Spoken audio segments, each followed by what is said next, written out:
இது political podimas.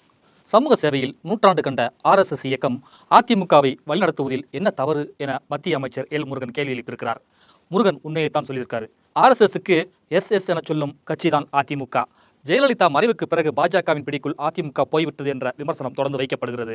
RSS இயக்கத்தை அதிமுக ஆதரிப்பதற்கு சமீப காலத்தில் 3 உதாரணங்களை சொல்லலாம். 1. ஆர்எஸ்எஸ் என்ன பயங்கரவாத கட்சியா? சங் பரிவார் நாட்டில் குண்டு வைக்கிறாங்களா? யாரையாவது சுட்டு கொன்றாங்களா?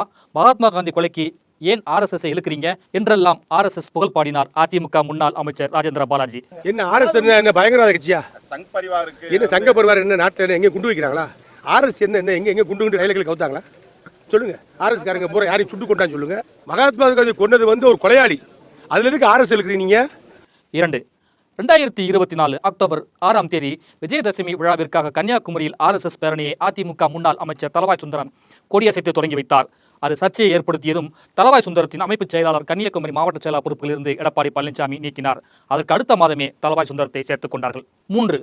2025 ஜூன் 23ஆம் தேதி கோவையில் நடைபெற்ற ஆர்எஸ்எஸ் நூற்றாண்டு விழாவில் ஆர்எஸ்எஸ் தலைவர் மோகன் பகவத், தமிழக பாஜக தலைவர் நயினா நாகேந்திரன் கலந்து கொண்டனர். அந்த நிகழ்ச்சியில் அதிமுக முன்னாள் அமைச்சர் SP வேலுமணி பங்கேற்று மோகன் பகவத்துக்கு முருகன் சிலை வழங்கினார். ஆர்எஸ்எஸ் பேரணியை தொடங்கி வைத்த தளவாய் சுந்தரத்தை பேருக்காவது நீக்கினார்கள். ஆனால் SP வேலுமணி மீது சிறு துரும்பு கூட படாமல் பார்த்துக் கொண்டார் பழனிசாமி. தளவாய் சுந்தரம் மட்டும் தொக்கா, வேலுமணி என்ன கொக்கா?